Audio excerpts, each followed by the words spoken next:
Sur les falaises de Dieppe est un roman policier écrit à partir d'une idée de Francis Elbaz. L'action se déroule en Normandie et particulièrement dans la ville de Dieppe. L'action nous permet de découvrir le contexte socio-économique de cette région et tout particulièrement le monde de l'industrie du bois. En effet, nous sommes plongés dans cet univers un peu rude, un peu particulier, avec des métiers bien spécifiques, avec des outils et des machines différentes, enfin, qui appartiennent à ce métier. Et c'est dans ce contexte-là que va s'élaborer l'intrigue du roman.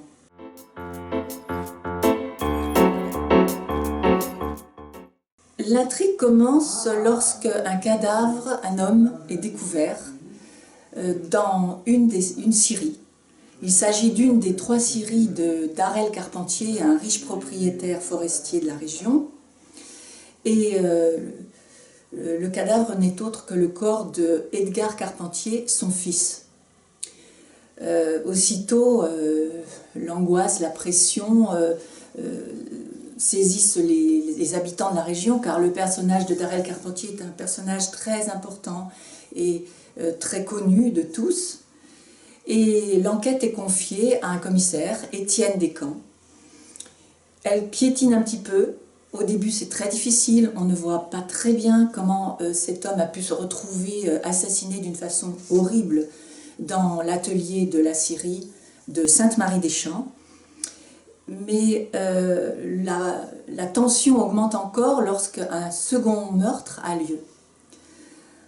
Alors, le commissaire Étienne Descamps s'attache à avancer, à résoudre cette enquête, mais les personnages sont un petit peu troubles.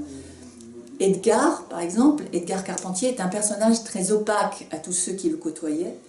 C'est un homme qui porte en lui des zones d'ombre, un passé peu clair, peu connu, que Étienne Descamps va s'attacher à mettre à jour.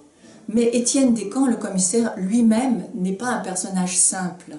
Il porte un poids, il porte lui aussi des zones d'ombre, et cela l'empêche d'avancer. C'est un homme vieillissant, un peu lent, on pourrait presque dire incompétent, pas très aimé de ses supérieurs, alors qu'autrefois c'était un brillant commissaire qui était réputé pour sa fulgurance et sa rapidité à découvrir les assassins, à comprendre les situations. Donc il va falloir que le commissaire Descamps, aidé en cela par certaines personnes, réalise qu'il doit d'abord s'occuper de sa propre énigme pour réaliser l'énigme Carpentier. Si bien que le roman va présenter presque, on peut dire, une double énigme que nous allons suivre au fur et à mesure.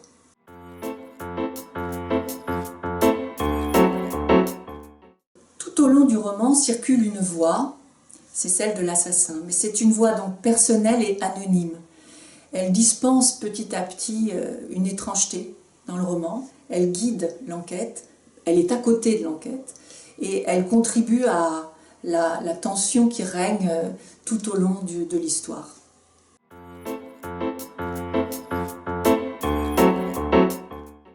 Eh bien, je souhaite que les lecteurs aient plaisir à suivre cette enquête, à suivre ce roman, et plaisir également à découvrir ou redécouvrir la région de la Normandie, et particulièrement la ville de Dieppe, et son quartier, le quartier du Pollet, qui est celui où habite le commissaire Descamps, ainsi que les falaises, qui donnent leur nom au titre du roman, et qui sont, à mon avis, des falaises très inspirantes.